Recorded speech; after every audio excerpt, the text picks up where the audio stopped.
Hello, reporter room investigators. Come on in, come on in. Today we're going to be talking about the Sebastian Rogers case, and we're going to be going through that. Probably remember, but haven't seen it for a while, the hand massaging video that Chris and Katie Proudfoot did 11 days after Sebastian Rogers disappeared. Let me just pull up Sebastian's face, though. I want to just talk about this young man. Thank you so much for caring about him. I do want to show his picture and start with that because he is still missing. We do want to find him. That's the purpose of doing these videos. My computer's thinking about it.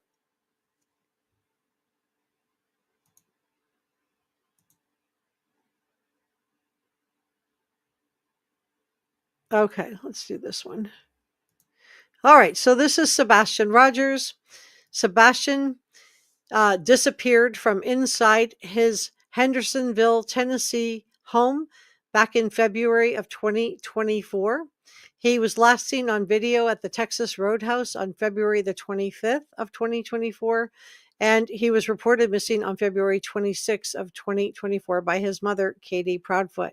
Sebastian was last seen wearing a black shirt and black pants with black rimmed glasses. Katie Proudfoot has told us that Sebastian did not have shoes on, that all of his shoes were accounted for. He also left behind his phone and a coat. He didn't take any of those things with him. According to Katie Proudfoot, the only thing Sebastian did take with him was a flashlight keychain. She has said in previous interviews she doesn't know, quote, why he walked out that door. So I don't know which door, if she's about the front door or if it was a different door. But I do think that it's worth going through this. So we're going to go through this early interview. We have not looked at this one for a while. Let me just check the volume on this.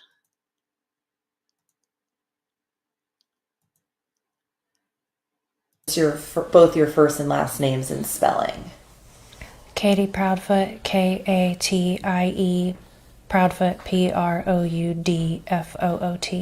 Okay, can you guys hear that okay? Yes or no? Let me just, hello, come on in, guys. Can you guys hear it? Just tell me if you can hear it, yes or no, please. Could you hear that? Mike says cough. Yes? Oh, okay, good. I just wanted to make sure I wasn't playing a video and then find out you can't hear it. Thank you so much. All right, if we have time today, I'm going to go through some of your comments that you've left for me. Let's see who we have in here. Pepper is here. Thank you for modding today, Pepper. Amelia's here. Thank you for modding today, Amelia. Elsa's here. Thanks for modding. Holly, thank you for modding. And Jazz is one of our head mods along with Sixth Sense Amelia. Thank you so much, and Jazz. Leslie's here. She said, I made it without getting lost this time. Yay. Thanks for modding. Hi, Christy. Good to see you. Kathleen is here. Thank you for being a channel member. Brother Mike is our one of our other head mods. Thank you so much, Brother Mike, for being here. Holly, thank you for modding. She said it happens to be a lot get lost on the YouTube streets. Hi, couponing. So come on in. Tell me where you're from, you guys. Canadian True Crime is here. Texas Life Julie's here. MS is here. Number 25 on the thumbs up button. Thank you for that. Thank you. Thank you. Tammy's here. We meet again. Yes, I saw you in the other top chat. Sherry's here. Sidetrack is here. Veronica is here. Hi, Veronica. Well, you guys are all here because I know you care about this child. I know you care about Sebastian. So thank you for your kindness and your care for Sebastian Rogers. We need to keep his name out there. We need to find him. He is such a great little guy from all accounts, Sherry. Thank you for modding today, Dabs. Hi, Gypsy. Put some green hearts in the chat for Sebastian today. Hey, Babs. Gosh, I hope I didn't miss anybody. Just want to say hello. Come on up and talk to me. Everybody said yes, they can hear me. Okay, good. All right, well, and thank you so much, Enja. So let's go ahead and get started. This is, let me move myself. I think I want to make myself small. Just make myself kind of tiny. and down here. All right. I don't want you guys to miss out on the hand massaging that goes on for this interview. This is the weirdest interview I've ever seen. It really is. So this is Chris and Katie Proudfoot, 11 days after Sebastian went missing. We haven't gone through this one together. Let's get started. Chris, Chris, last name's Proudfoot, Proudfoot. So, I mean, first, just as parents, tell me what the last now over a week has been like for you two. Horrible beyond words. This was an experience that I would have never dreamed would come. Honestly, I can't put words to how hard this has been and how much it hurts not knowing where my son is, where he's at, if he's okay. Just horrible is the best thing I can say. What about for you? It's rough.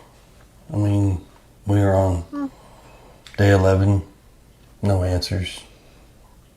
And the horrible things that people say just keep rolling in, regardless of taking time to consider the facts and, assumptions is what they're going off of.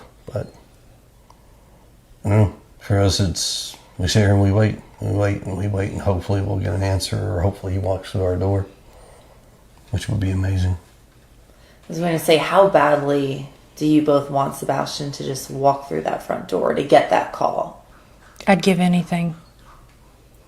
In a heartbeat, I would give anything. It's not measurable. Let's put it that way. There's no measurable. Anybody says all it is. You've never sat in these shoes. You've never been in this situation. And I don't ever wish for people to be in this situation. And what's Sebastian like? What's his personality like? What does he love to do? He, for the most part, is happy. He likes to laugh and joke and tell you all about everything and then some. He loves games. He loves video games. He loves to play with his Legos. I'm sorry. Is like anybody else looking at this just like thinking this is weird? Have you ever seen an interview where the parents won't go on camera, but they're going to have their hands on there? It's just,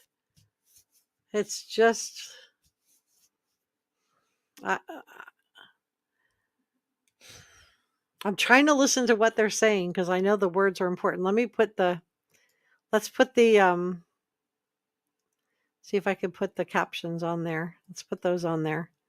Let's see what we can, let's back it up a little bit. So I'm hearing a lot of talking about how this is, especially from Chris, about how this affects him and reputation building, which is what, Peter Hyatt, statement analyst, was calling out on one of the other interviews. And we hear more of this from Chris Proudfoot, but this is odd. Your child is missing. It's been 11 days and you won't get on camera.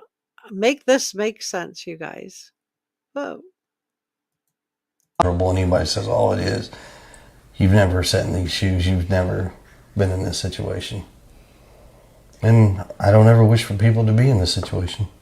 So poor Chris. Chris feels sorry for Chris. At least Katie did sound like she was having some empathy for Sebastian. And what's Sebastian like? What's his personality like? What does he love to do? He, for the most part, is happy. He likes to laugh and joke and tell you all about everything and then some. He loves games. He loves video games. He loves to play with his Legos. Even building things with me. We build little projects here and there, but he's always a character. Are there any like weird tendencies that he has that might be able to help people find him in this search? I don't know how helpful to finding him, but he fidgets constantly. He loves shiny pennies, paper clips. He's always like, whenever we go to the grocery store, he always looks on the ground and looks under the register counter, and he's always looking for shiny pennies everywhere. Paper clips. He loves to bend them out of shape and play with them, fidget with them. He loves playgrounds.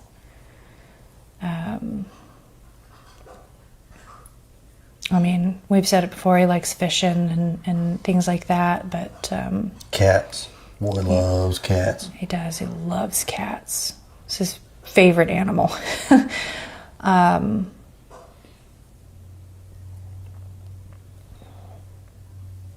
don't know. He's a good kid. There are no leads, nothing caught on video. Your son has been missing for 11 days now. How does that make you feel as parents? I mean, I don't have words to describe how I'm feeling right now. I mean... So that should be like a pretty easy question to answer. How are you feeling as parents? But she can't answer that. She doesn't have words to describe it. I don't know. I love that she's talking about him in the present tense. I don't love the fact that they're not on camera. I think it's weird. I think the hand thing is really weird. And it's, Katie's just stroking Chris's hands. And I told you guys I thought that she was the smarter of the two of them. Sorry, Chris Proudfoot. I just think your wife is smarter than you are. I mean, I don't have words to describe how I'm feeling right now. I mean, every day is harder than the last. I mean, we're out, we're looking, we're trying to make sure that everyone stays looking and doesn't let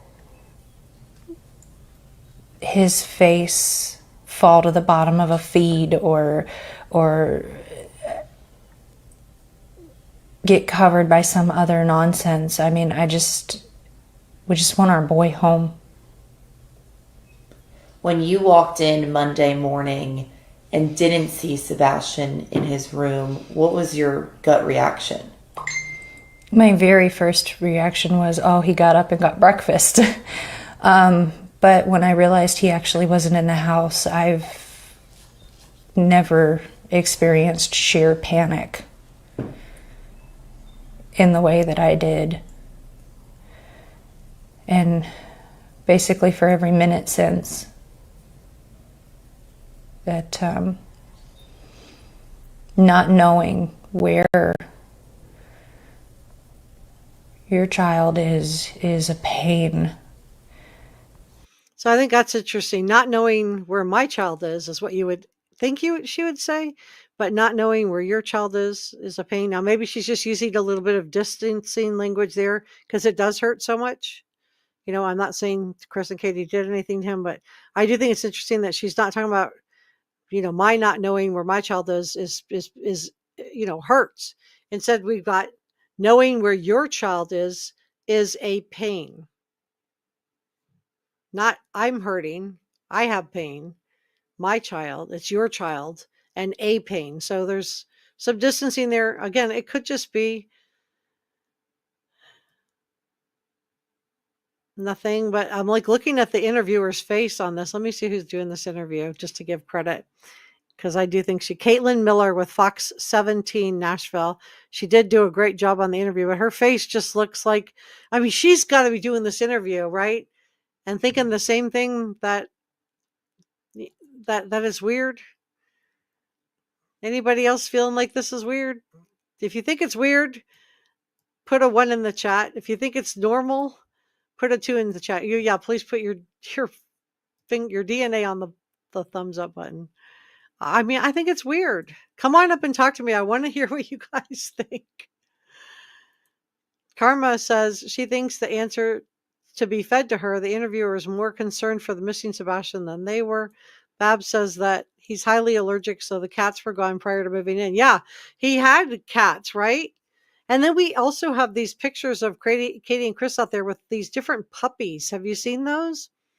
And I'm like, where did these puppies go? Like, did they adopt these dogs and then rehome them? You know, I know they had to get rid of the cats because I guess Chris has an allergy. So, okay, you know, I understand that. Oops, I'm blocking my own face here. Let me just move myself over because Chris has an allergy. So, you know, I get that. If you're allergic, you're allergic. You know, you can't do anything about that. But I don't know. This interview is weird. Is anybody else getting that vibe? I just think it's bizarre. I do see some distancing language. I can see why you guys, you know, felt the way you felt about stuff when you were listening to it. But let's continue on. My brother Mike wants to know, where are they looking? I don't know. Nancy says she acts like she's on medication, anti-anxiety medication, because she can't find the words that make sense. What's his name? Katie. She says he loves his phone, playing games, but for how long? Addis Perez says they kept pushing that Sebastian walked out the front door because they didn't want anyone looking at the videos of their backyard, in my opinion. Mallycat says just awkward in her words. Roberta said yes. Okay, so Babs says exactly. I mean, I'm like, am I alone here and just like feeling like this just feels off? Sassy T says, hi everyone. I would love to be here, but I've seen this too many times. Love you too.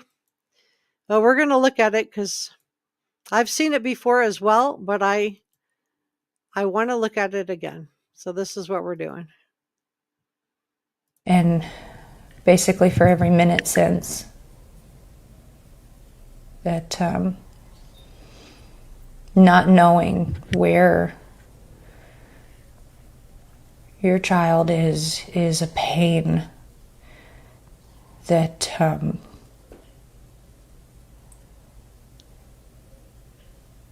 I've never known pain like this before. And walk me through the events that happened, you know, from Sunday leading up to Monday when you didn't see him that morning. Sunday, we were out and about. We had a really good day.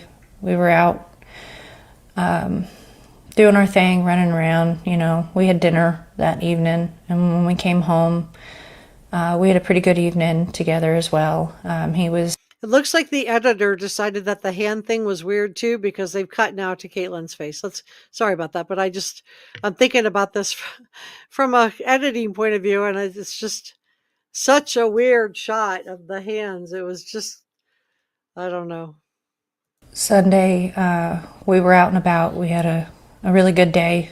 We were out doing our thing, running around. You know, we had dinner that evening, and when we came home, we had a pretty good evening together as well. He was playing right up until bedtime, and then some. I let him stay up a little late. And when I told him to go to bed, you know, he's like, I love you, Mom. I love you, puppies. And he went to bed.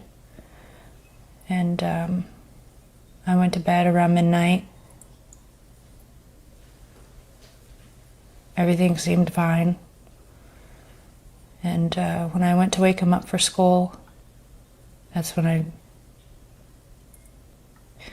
I couldn't find him. He wasn't in his room, and he wasn't in the house.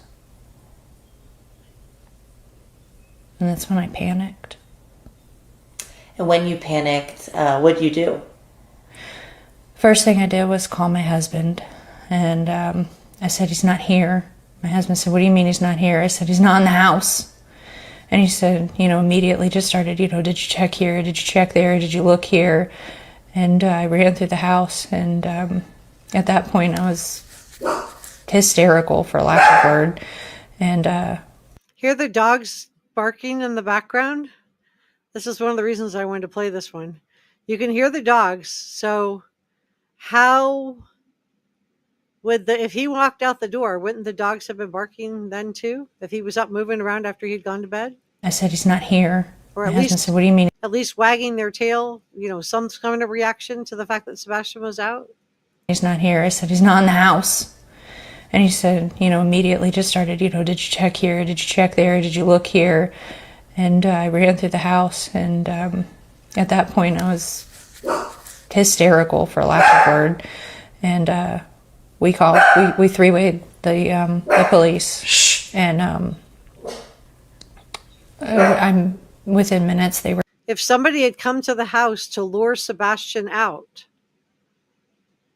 wouldn't the dogs have alerted to that also? It's the same thing that happened on Summer Wells, when Chris McDonough goes up to the property at Summer Wells' house. What is one of the first things we notice is all the dogs. They had all these stray dogs and dogs that were theirs. There was, multiple dogs out there. Wouldn't they have alerted if a stranger had come up onto the the house, in Rogersville, Tennessee, where Summer disappeared?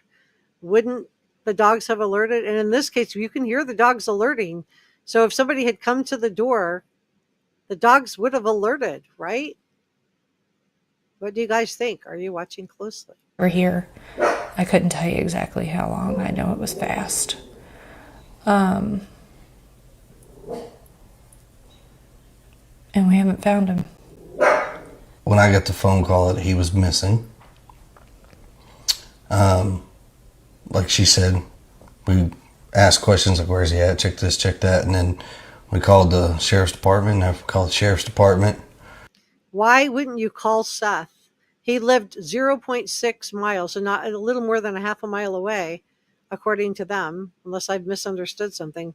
But even if it was a little further, why wouldn't you call Seth first to see if Seth picked him up or if he went there, if he did run away?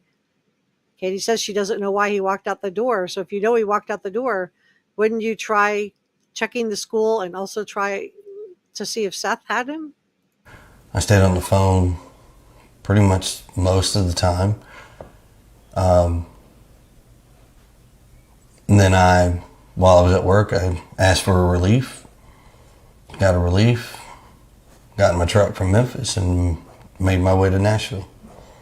And that was, I guess, Monday? The morning that he was missing, yes. Okay. And so what was your reaction when you got that call from your wife that Sebastian was missing? Initially, I was like, oh, he's goofing around again. Here we go. He's hiding. And then when we talked about the places to check and he's not there, I was like, okay, stop. Instantly. Call the police. Instantly. I'm a black and white kind of guy. And to your knowledge, he didn't take shoes with him, right? He locked the door on his way out. Or I guess, what are some of the things that you think he did as he left? We checked for all of his shoes and none of them are missing. The door was locked. And was there some discrepancy as to what he was wearing when he went to bed, or what was he last seen wearing? What was he wearing to bed that night? When he went to bed, he was wearing black sweatpants with white stripes down the side. And he had on a black, long sleeve black shirt with a print on the front. I'm pretty sure it was one of his... like Star Wars or Halloween or... Why is Chris answering here? He wasn't there. Chris wasn't there. Why is he answering? Or even Minecraft. Yeah. Those are the three main things. It's the three things that majority is on his clothes. Yeah. Boy, he has his flavors. And obviously you guys are going through the unimaginable and then, getting a lot of the kickback that you've seen on social media. I mean, how much worse has that made it for you two to go through something like this? Honestly, we stopped looking at it. There's a lot of terrible people in this world, and I don't want to waste energy on any of that. I want the focus on finding our son. The facts are the facts. I mean, the police know the facts, and All I ask of anyone is, if they're able and willing, is to help find him, help spread his flyer, help look for him, call in if you know anything or see anything. But we just ask that people focus on finding Sebastian. And he's never done anything like that before, right? Just kind of walked out of the house. He's not a runner. This is not normal for him to run away. He's not a runner. And any places, I guess, I know you guys have been told to stay in the house, right? Just in case he comes home. We are doing what we've been asked to do by the law enforcement agencies and everybody involved. I am not going to divulge anything more than that. Yeah. But if That was a simple yes or no question. You've been told to stay in the house, and we know they were told to stay in the house, but we also know that Chris went back to work and Katie left with him. They left. And I suspect that Caitlin knows that as well. So let's listen to her follow-up. what I'm trying to ask, I guess, next is, if you were to go out and search right now, if people want to help search, what types of places would you guys look at that he could maybe be at? Anywhere and everywhere. At this point, It's been 11 days. He could be anywhere. yeah, they've searched the woods, they've searched parks, they've searched creeks, they've searched, at this point, anything and everything. Anywhere that he please could search. be staying out of the weather or getting food or, honestly, at this point, he could genuinely be anywhere. How hopeful are you two that he will come home? I will never give up hope on finding my child. Optimism is at its highest, Our- regardless. Our son is out And Chris says that too. I don't know. Chris comes across, I like how Katie's talking about Sebastian in this present tense and all that, but optimism is at its highest. Not we're optimistic, just optimism is at its highest. It's just an odd way to phrase it. It doesn't mean they did anything or anything like that, but it's just odd. This whole interview is weird. With the hands refusing to get on camera. Why not get on camera? Your child is missing. there. We're going to find him. And now just, publicly, obviously police are now investigating a landfill. People are speaking out about that. What are your thoughts about that? Everybody has an opinion and their assumptions, and they are entitled to those. But as I've stated before, all we've asked people to do is to look at the facts, not what everybody's putting out there. If they have questions, call the law enforcement agencies, and they'll give you whatever they can give you. But the assumptions are just that. They are an assumption, your opinions. We pray for everybody, hopefully this never happens to you. And if it ever does, then you'll understand. But I pray it doesn't. And they're doing their job. They're looking everywhere they can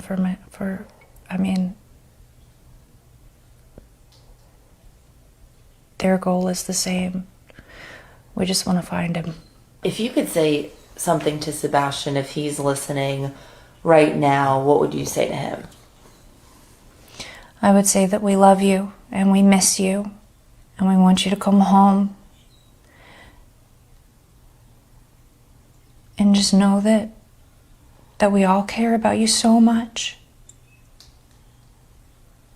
You're not in trouble. That door's unlocked and waiting for you to come home. Your puppies miss you. Your family misses you. So I miss you. Katie does a really nice job there. We miss you. We love you so much. And then Chris comes in and just ruins it. You're not in trouble. You're not in trouble. So please come home. You're not in trouble. That door's unlocked and waiting for you to come home. Your puppies miss you. Your family misses you. I miss you.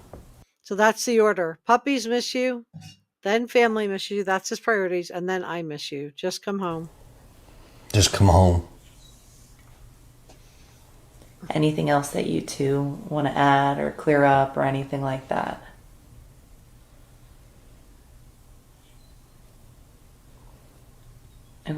to help us find our son.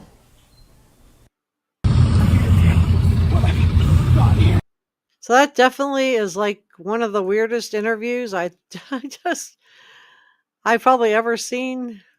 I don't know. I think it's weird. I do want to say that AtNight, I see people, putting them down. I'm not really sure why. I'm happy for anybody who wants to help find this child. I don't care. We want to find him. They began putting billboards up across the United States, initially in major cities. They're sending out a select number of kits containing dual flyers, FBI at night, for location distributions to civilians. So anybody, you can email them for help@oneworldmedia.com.co. But I think you could also just download flyers too. You don't have to, if you don't want to give your email address, you don't have to. But I saw a couple people just like, I don't know, poo-pooing the fact that they were putting up billboards that it was too late. And I'm like, he's still missing. Like, what do you want to happen? Are we just going to put down people who are actually trying to find him, or are we going to all work together as a team to try to figure out what happened to him? To me, I want to know what happened to Sebastian.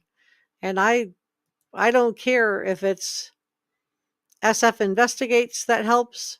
I don't care if it's AtNight that helps. I don't care if it's Nick Barris that helps. I just would love to see somebody find out what happened to this child. He deserves to be found. I do want to, of course, we're not ending. We're just got started, but I do want to just say thank you so much to our producers, Enja, Sasha Angel, George Brown, and Pepper. And thank you to our channel members for allowing me to cover this case. I really appreciate you guys. If you would like to have your name just like this, you can hit the join button. It's next to the subscribe button. And subscribing is free, and it helps me out a lot as well. So I just do really want to find Sebastian. And I know you guys do too. That's why you're here. And if you didn't care about him, you wouldn't be here. So thank you to all our channel members for your awesomeness. Really appreciate you guys. And I just want to do super thanks and coffee gratitude. Thank you so much. And thank you for your gifted channel memberships. Really, really appreciate your kindness. All right. So, let's check in with chat, and then we're going to listen to what Nick Barris has to say. I know people are like, well, I've seen this or I've seen that, but I'm not going to be able to wave a magic wand. I just want to set realistic expectations. I am looking for things. The problem is that not being able to see the CPS reports, it is a problem. It is a problem. It would be helpful if I could see those. But I understand, Seth can't put them out to the media, so I get it. But it would be helpful to see it. It would be helpful to know more about what was going on in the house, what the reports were. Yeah, you're not in trouble. Almost feels like why would you need to say that? And I just really do feel like this child was being scapegoated all the time. I just do feel like he was the family scapegoat, in my opinion. Everything I'm sharing is my opinion, and opinions are not facts. But I just feel like this child was just in like this horrible position.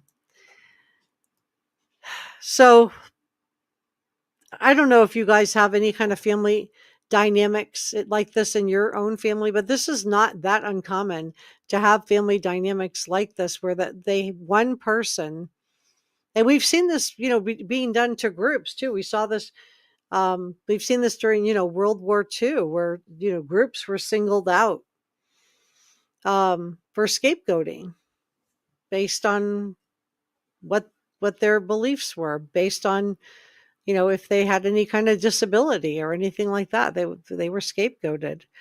And you know, it's really sad when we, see stuff like this play out. And I'm just curious if anything like this has ever played out in your own life, in your own family, if you have had, been the victim of scapegoating, or if maybe you've seen this dynamic play out. But this can affect you your whole life. It can affect you your whole life.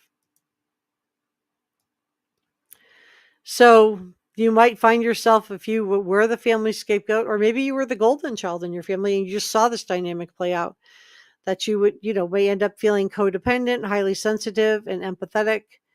You may fawn over people please to avoid conflicts. You may find like you have, problems setting boundaries. On the other hand, you might not have these issues. But some of the things is just making the scapegoat feel like they're solely responsible for the quality of the relationship with a parent, primary caregiver, dominant sibling, or others in the family. And there's problems in this relationship. And I just do wonder, like, what Sebastian's home life was like. This is the kind of information I don't have access to that I would love to get access to. I would like to know if he was the scapegoat in the relationship with Chris and Katie and Sebastian, if everything that was going wrong in Chris's life, with not being able to get custody of Faith, with all of the restraining orders that were flying, with the restraining orders between he and Nina Gomez, if he was ultimately laying this at Sebastian's feet and somehow blaming Sebastian for Chris's inability to control himself enough to get custody of Faith. I mean, he took Faith away from Nina without a court order. You don't do that. So to me, Chris made his own bed as far as getting custody of Faith with how he treated Nina Gomez's children. And remember, statement analyst Peter Hyatt found Nina Gomez's statements to be quote unquote reliable.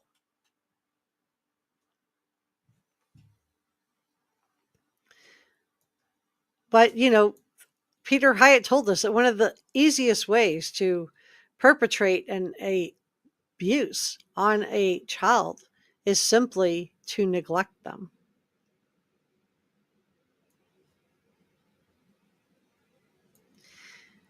And, even if you come out of this, you can have difficulty forming healthy attachments, trusting other people, loving connections with others. And, you might find that you quickly blame yourself for this.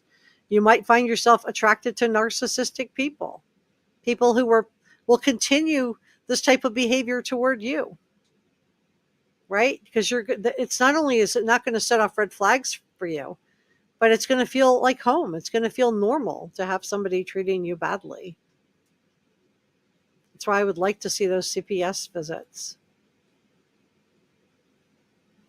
But this is really common too. Like we've been told that Sebastian was calling, that he was bragging, that he liked to do that. What was he bragging about? Because it sounds like he was bragging about Katie making him breakfast. So that wasn't Sebastian bragging about Sebastian, was it? If Sebastian was having to get on the phone to brag about Katie making a breakfast, that's Sebastian bragging about Katie. He's being told he has to make calls to brag about Katie. And I think it's odd.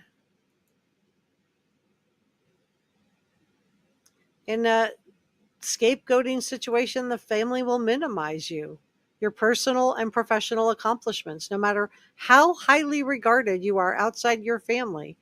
To your family, you will always be a fake, or somehow you manage to fool everybody else by pretending that you're something that you couldn't be.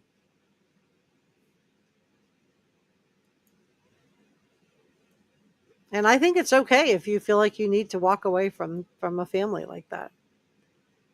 Because otherwise they'll have you questioning yourself, feeling guilty or bad or wrong.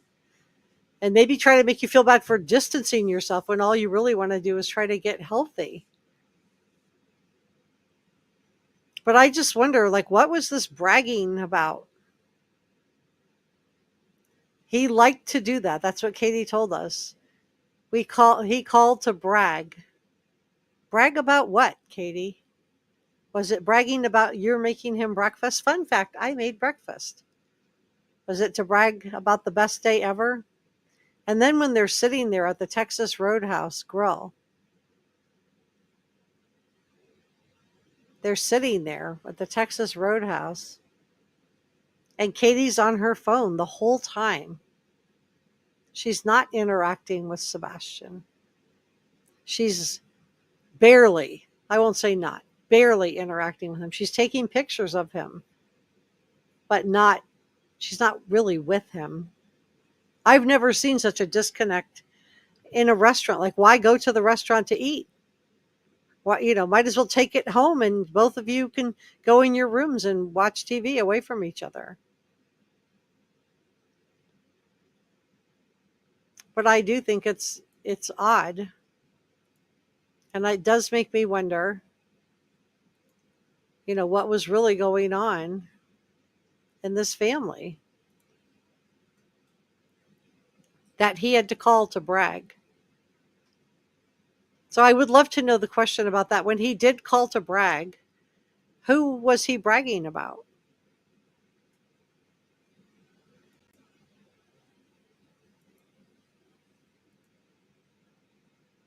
Because it sounds like he was having to call the brag about Katie, and maybe I'm wrong. But that's how it comes across to me. So let's talk about this. The scapegoating and what this does. Because I do feel like Sebastian, just the fact that Chris said, you're not in trouble. Really? That's what you have to say to him? What do you want to say to Sebastian? You're not in trouble?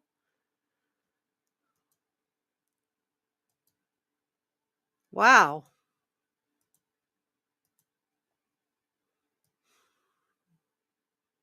So how did Sebastian feel about all this? Did he feel confused?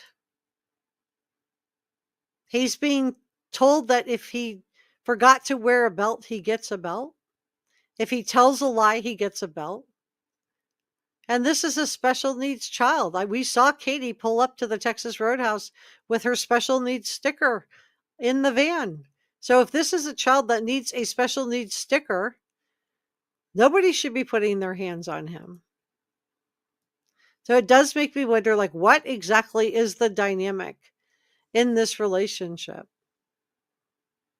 Who was he bragging about? Did she make him call people to brag about her? Because it's a cycle, you guys, just like TV. And the first thing they do is isolate the target.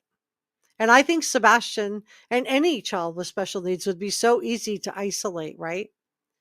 And then the person who's perpetrating this deflects every negative outcome toward the victim. So was Chris Proudfoot blaming Sebastian and didn't want Faith around Sebastian? Because why? What did Sebastian ever do to Faith? Nothing. We've heard not a word that Sebastian did anything to Faith.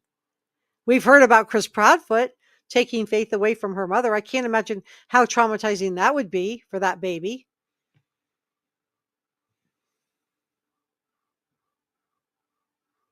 And it traps the scapegoated person in this endless loop of accusations and guilt and shame. How did it feel to be Sebastian? He lived in a nice house. He went to a school with people who cared about him, but how did it feel when he was in the house with these two? And what did they say on the phone that night? If he did walk out that door, why? And people who perpetuate things like this, I'm watching my words here, portray themselves as blameless. They focus others to focus on one person as the sole source of every problem in their home or relationship. And Chris Proudfoot had his family in town. So was everybody looking at Sebastian as the source of the problem? Remember, they wanted to give Sebastian away to Seth. They wanted Seth to take him, and when Seth couldn't take him, they were allegedly looking for boarding schools to put him in. They were looking to rehome him.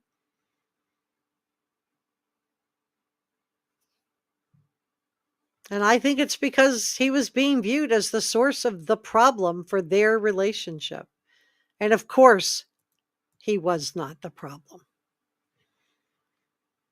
Over time, scapegoated individuals might doubt their own perceptions because the person that's the perpetrator of this, I'm watching my words, repeats the same condemnations until the story appears accurate to everybody involved.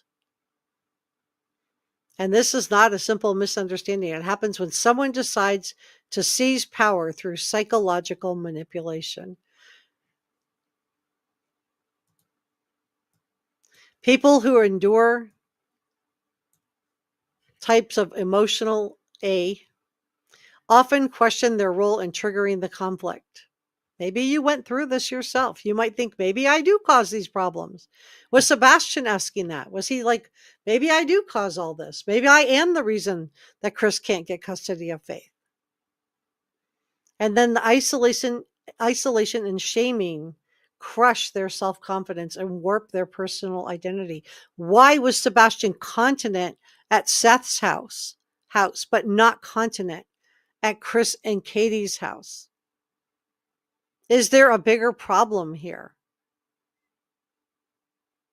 Was he under so much stress from having to call people to brag for being blamed of not being able to get custody of Faith that he was having some regression issues, some stress issues? Could he not make it to the bathroom on time? Was he so scared that he had accidents? And now you're scared because if you do have an accident, you're going to get in even more trouble. And the perpetrator strategically rallies others by painting a distorted image of the scapegoat's behavior. You're not in trouble. You're not in trouble. Wow. That's what that's what popped in his head, which tells me a little bit, not everything, but a little bit about the dynamic of at least how Chris viewed that relationship. He was in trouble or he wasn't in trouble. And we've heard that Chris was talking to Seth about Sebastian. So Sebastian is getting told, hearing his stepfather say bad things about him to Seth. And psychologists refer to this group dynamic as scapegoat phenomenon, a tactic that emerges in dysfunctional families, workplaces, and social groups. Without awareness, bystanders unknowingly perpetuate the by believing that the scapegoating narrative. This can be done to a whole society of people too. But it's a deliberate pattern. It's intentional, meant to control, demean, or undermine another person's sense of self. And they leverage words, gestures, and manipulative strategies, and they just chip away at the victim's self-esteem and psychological well-being. Just keep hammering that. Keep chipping it away. They employ verbal insults, withholding affection. Do you think that Chris Proudfoot was affectionate with Sebastian? I don't, in my opinion. I don't see any recent pictures of the two of them even appearing in the same photo. I see when Sebastian was little, but I don't see anything newer. And I didn't see any affection coming from Katie, even in her last thing. It's about her. He said, I love you, and I love the puppies too. Not one word from her. I love you, Sebastian. Did he ever get to hear it in this house? I love you. You're important. You're an important part of this family, and I love you. Because I would think that would be something that every child would want to know. Every child would want to hear. Every child would need to hear. But instead, it just seems like there was gaslighting, and this kid couldn't do anything right. He had to wear a diaper when he was in the house. How stressed was he? And, you know, people that perpetrate dynamics like this, they feed off of these power imbalances. They get off on it. Chris, I'm a very black and white person. Well, you know what? There's all kinds of shades of gray in there. Especially with a special needs child. So was Sebastian anxious? Was he depressed? What really happened that night? We see how concerned Chris and Katie are, in my opinion, about reputation building.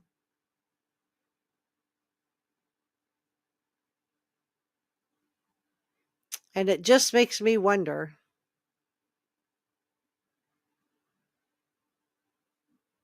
if something did go wrong, if their reputation would have taken a precedent over helping Sebastian.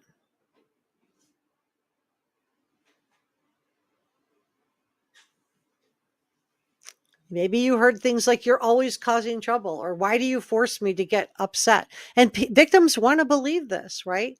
Because if a victim can believe that they're causing someone else to get upset, then that means that they could also stop causing that person to feel upset. So they would almost feel like they would have control. Of course, it's not real. And if you went through this, I'm sorry. I am really sorry. And you deserve good things. But people who perpetrate these kinds of things, they prefer to control the narrative. They want to project their own flaws onto the victim. And I think Chris, in his lying about the CPS visits, but he's going to put a belt to Sebastian. What could have this child have lied about that would make you have to use a belt on a special needs little boy? And Katie, why did you lie for him in the Nancy Grace interview? Why did you say it was years ago with the CPS visit when you knew darn well that this happened when he was 15 years old? It was that year. It was in the weeks leading up to his disappearance. But you were there to lie. So when CPS came to your door, did you advocate for your child or did you gang up on him? If he did walk out the door, maybe there's a reason why.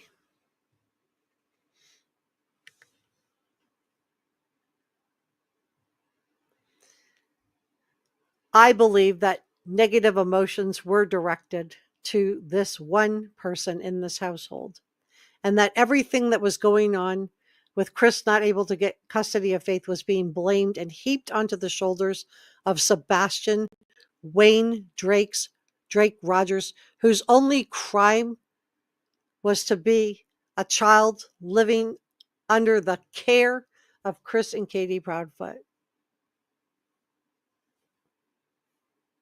I think he was the target of their anger. I think he was the target of their frustration. And I think they heaped everything that was going on and going wrong within their own relationship was his fault. How many of you guys have ever had a conversation with somebody that tried to blame you for the problems that they were having in their relationship with somebody else? How could Sebastian be the problem or the source of Chris and Katie's problems? Of course, he was not.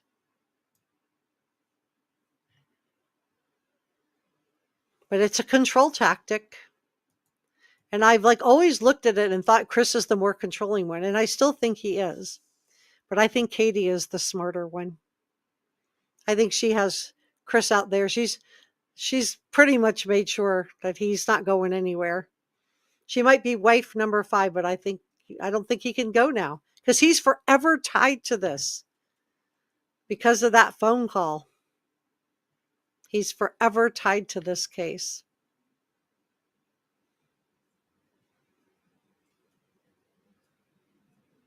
And again, I'm not saying they did anything to this child. Maybe he just really did walk out that door. But nobody went after him.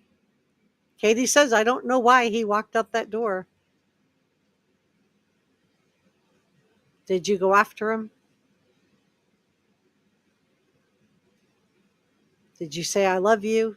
Here's your shoes. Please don't go.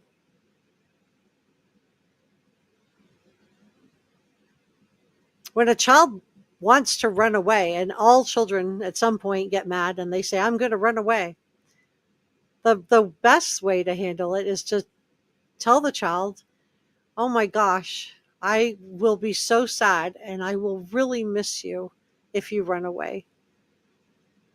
I hope you'll stay. Because if you go, I will really miss you. That's what he needed to hear. Katie says she doesn't know why he walked out that door. So let's take her at her word. He walked out the door.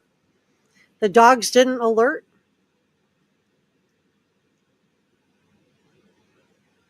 But I think she did know why.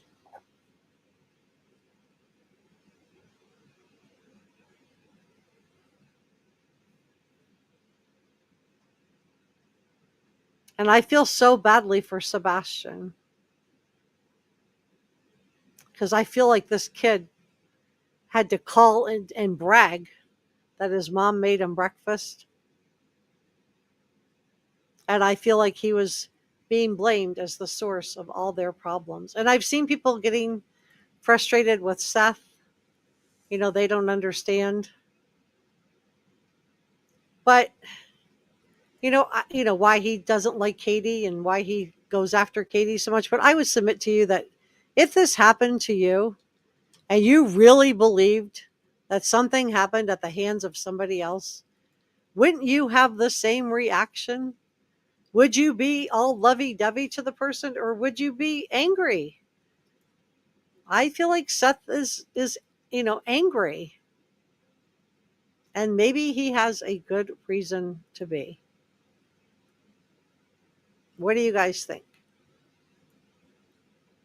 Thank you for your green hearts for Sebastian, Kathleen, sorry. Yeah, you can rewind the video if you want to. Lots.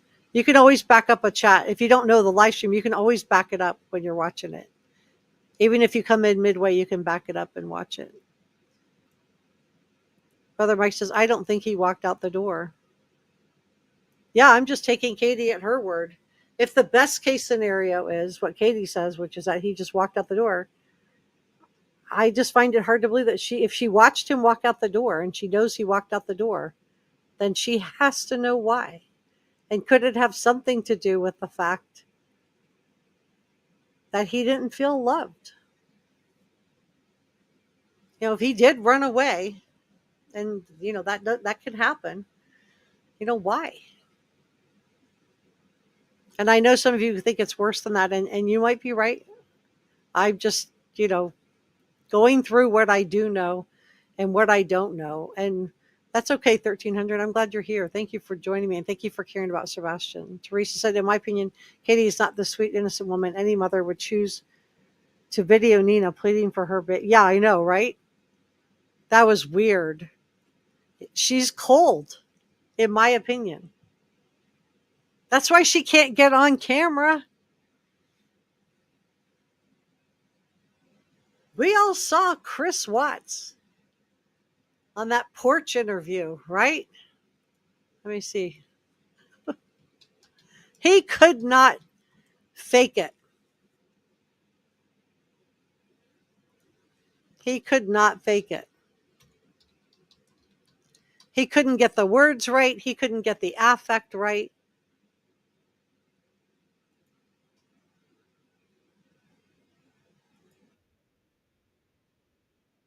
I don't know. I don't know where my kids are. I don't know where Shanann is. It's not something I could ever fathom would happen in my lifetime, and I have no inclination of where she is. We've reached out to friends, family. Both of our families are back in North Carolina, so they're beside themselves. Like, we all have friends in North Carolina. We have friends here. We have friends everywhere, and not knowing like where she is or where. So they're besides themselves, right? They're beside themselves. Not I am. They are. He couldn't get the words together. The affect didn't match the words. And I'm seeing these two with the hands. And then on the Duchess interviews. And then when they finally do get on camera, it's not Where good. the kids are. I don't know what to do right now. I just feel so alone in this house right now, and I don't know where to go from here right now. And you said you had to stay here by yourself last night. When I opened the door, it's like you're almost like. I mean, my heart's racing a mile a minute. I mean, just everything that's happening the last few days. It's earth shattering right now. It's like my world's been turned upside down. It's like I have friends that have offered to. So he's telling us that his world got turned upside down, but I'm not seeing that on his face. The affect doesn't match the words, and I think this is what you guys have been trying, screaming from the rooftops. I didn't feel like I should have left last night, like just in case, like maybe she came back, maybe the kids came back, maybe something happened, maybe there's a knock on the door. I wanted to be here. I didn't think last night was a good time to stay with anybody else, or, I mean, I want friends to be here with me because that just makes me feel better. And You'll notice also that he spends his whole time talking about how this affects who? Himself. It's all about he, me, I. It's all about how he feels, which is really typical in somebody who's sociopathic and psychopathic, or somebody who just narcissistic, who doesn't have empathy for other people. Maybe they're just narcissistic. To only view things on how it affects Chris Watts. And you guys were having a gut reaction to that too.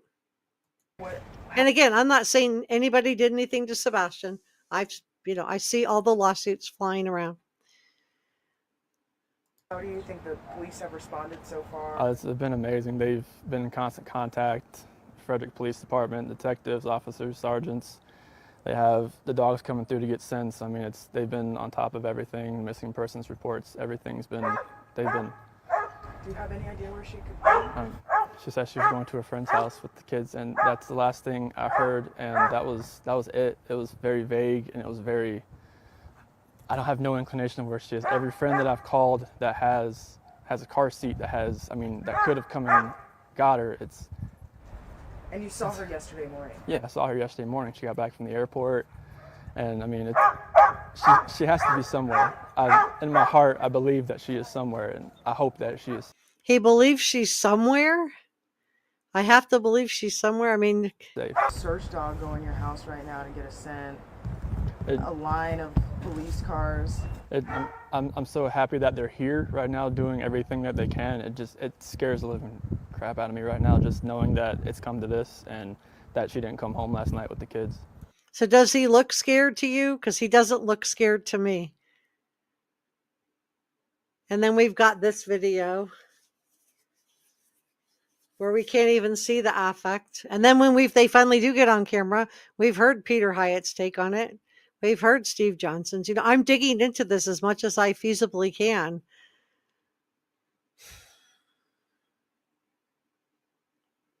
What do you guys think? Are you watching closely? Like, Shanann, Bella, and Celeste, if you're out there, please, just come home. And you yesterday when Almost a little duping delight there. If you're out there, please come home, and a little laugh almost. Just come home.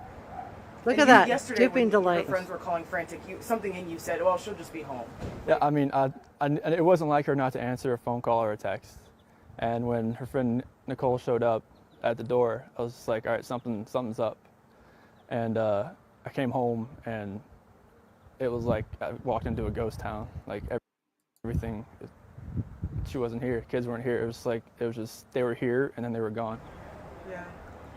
All about how it affects him. That's all it's about. It's all about him and more him.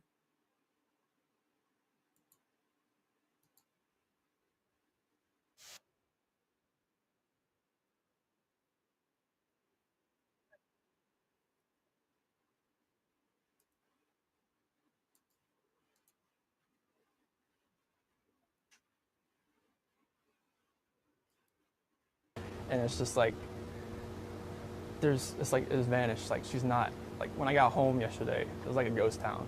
Like she wasn't here. The audio is not me. It is like Kids their weren't audio, here. outside I have audio. no idea like where they went, and it's just earth shattering. I don't feel like this is even real right now. It's like a nightmare that I just can't wake up from. Chris, when did you learn that they got it? They want. It's a nightmare that I cannot wake up from. Again, it's all about him. Like well, I texted her a few times, called her, I didn't get a response, which that was a little off.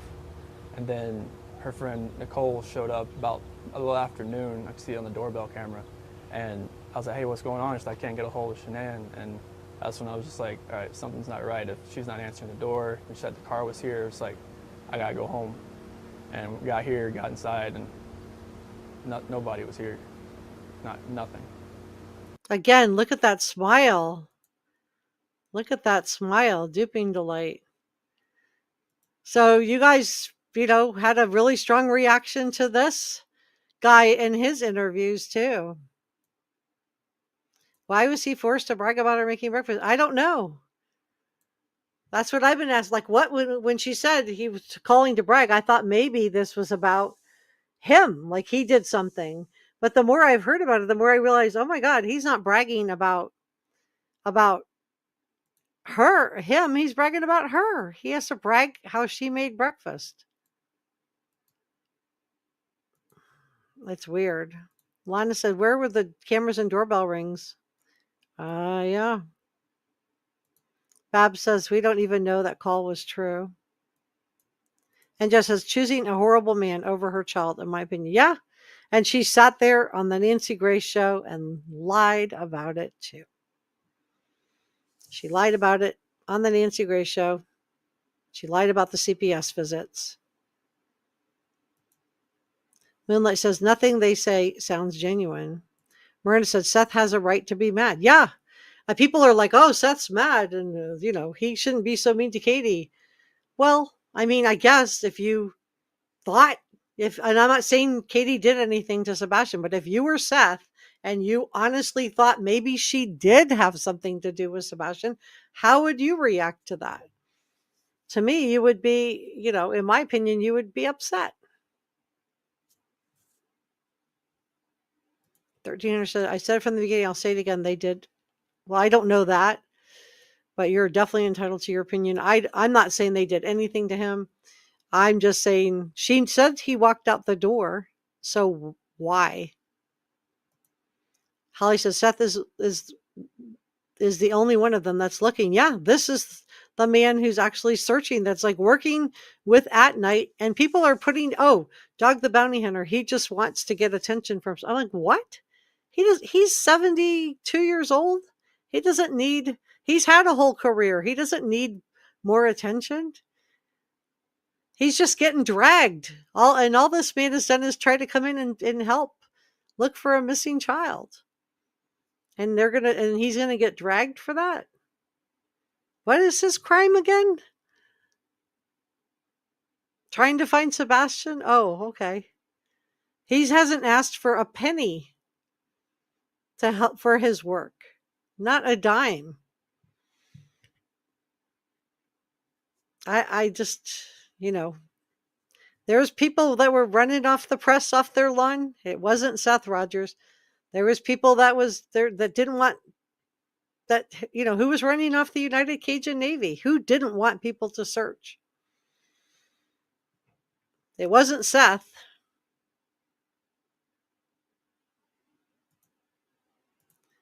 Top Cat said, what happened to the indoor cameras in their house? Nina said they had them. I don't know. I don't know if they ever had them or not. I don't know. Poor Seth, he is broken. Yeah. And I think anybody that, if you really believed in your heart of hearts that somebody wasn't watching your child, whatever reason he thinks that Sebastian is there, the bottom line is she was the last one with him. So she is responsible in his mind. Of course, you would feel some anger about that. And then they didn't even call him. They called law enforcement before they called him. Wouldn't you check to see if he was at Seth's house? I would just be like, maybe maybe his dad got their wires crossed. Maybe he called his dad last night and his dad came and got him. Maybe there's some piece of this. I don't have the piece of the puzzle. Let's call and find. I would have been on the phone to the prison demanding to be put through, throwing a fit to talk to him. And just letting his bosses know that this was an emergency, that I needed to talk to him, and wanting to know where Sebastian was. Did he know? And I would have made that call probably before law enforcement. But instead, he said he was getting texts from Chris Proudfoot. And then he, called back when he got out, but they didn't call him at work. I would think having your child disappear would be considered an emergency and you could call somebody at work for that. But, maybe I'm wrong. What happened? Yeah, I don't know. Bab said, I've known that from the very first interview when she laughed about him going to bed. And this time he actually did. Yikes.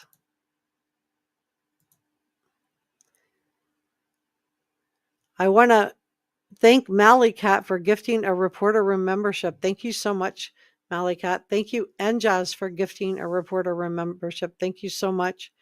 Welcome to Judy Jones, who just became a channel member. Welcome, Judy. I'm so glad that you're here. And thank you, Njaz, for gifting another reporter room membership. This is so generous of you guys. Thank you so much. And if you received one of those memberships, please make sure you say thank you to Njaz and thank you to Mallycat. That is so nice. I just think that's so nice. I just want to just say how much I appreciate that. Well, guys, I'm going to leave it there. I do feel like, I don't know, there's some missing pieces of the puzzle that we just don't have. I do think that for this case to be solved, putting the billboards up is a good thing. It doesn't matter if they could have been put up earlier. If you're complaining that, that they are not up soon enough, I don't know what to say. They're going up now. This is, happening now. And thank you to the people who are putting them up now. Sheesh. There's a lot of people contributing money, donating money to put these billboards up. So thank you for that. And to Dog the Bounty Hunter, I'm glad you are looking for him. SF Investigates, I hope you will still look for him. Even though you have parted ways with Chris and Katie Proudfoot, I don't blame you. And I hope you will still look for Sebastian. And to all of you guys who take time to come and put your eyeballs on this channel, on any of the channels, just to help keep his name out there. How cases go cold is people just stop caring. And I don't see that in this community. I see people who really care about finding Sebastian Rogers. AMC, oh, what a web we weave. Yeah. And that Hands interview, I wanted to look at it again because I saw it when it first came out and I remember thinking it was weird. But I just wanted to look at it again because I'm like, well, maybe it doesn't come across as weird as I thought it did. But it's weird. It comes across even weirder, even stranger, knowing that he's been gone for 11 days and they will not get on camera. And it just makes me wonder if they knew that their affect didn't seem right to people. And people were feeling a certain kind of way about the way they were coming across. And, we heard Chris telling us not to judge and that he's praying for us. Do you think Chris is praying for you? because I don't think he's praying for me. Wait, what? Yes, agree. That's partly why it's hard for CPS to respond. Retribution, yeah. Brother Mike agrees with you, Teresa. Lana says, great question. Didn't know it was missing. Bab said Katie never called Seth that morning, and Chris Proudfoot didn't call Seth until 6:22 when they knew he didn't have his cell while on the job. Yeah, why not call? Never called the multiple work phone numbers he'd given Katie. Yeah, why wouldn't you call before you call the police? Why wouldn't you call Seth? You know, every scripting story has plot holes. With Chris Watts, the plot hole was the car seats and Shanann's shoes by the door. Shanann's shoes were by the door, and the car seats were still in her vehicle. And everybody knew that Shanann would not have taken Bella and Cece without those car seats. Leslie says Seth had work numbers. Thanks for your green heart for Sebastian. Castle says, in family systems, a family scapegoat is a family member unfairly blamed and criticized for problems, serving as an outlet for family tension and dysfunction, even if they're not responsible. Right. Exactly. So was this child having to wear diapers at the Proudfoot home because he was so stressed out, you guys? Was he so stressed out? Mike says Chris Proudfoot sent Seth a text. How nice. Yeah. And people are like, I don't know why Seth's mad. Well, gee, if it, if you put yourself in his shoes and you're out searching and you really truly believe in your heart of hearts that somebody else is responsible either from neglect or intention, whatever he believes, I don't know, you would be mad too, I think. Who wouldn't be mad? People change their stories when they're lying. Thanks for the green hearts, Amelia. Am says if my kids needed me, they would call the hotel. Yeah. Susan said maybe Katie Proudfoot took Sebastian somewhere after dinner and the rest is a story. I don't know. I wish I knew. I wish I could look at you guys and say this is what happened. I have my suspicions. I have my theories, but I don't know. Thank you, Leslie. Dab said, if you hear a thud in your child's room, wouldn't you ask, are you okay? Well, that was in another version of the story. When she got pushback because she talked about the thud at 10 p.m. Now, the neighbors said that she told them it was 11:30 p.m. that the thud happened. But if you heard a thud, would that, being that he had the chromosome deletion syndrome and he had fluid on the brain, would you check on him? So when she got an outcry of not even asking about him, it made, then she added in she asked if he was okay and he responded to her. Shraddha says she laughs and talks about things he likes, but those things could make her feel sad. But it does feel like a bow being tied for her. The hand massaging is bizarre. And if you look at the hand massaging and just back up the live stream, it's mostly her. Again, I was like looking at this, and this whole time I was thinking that Chris was the, but I think Katie's smarter than Chris.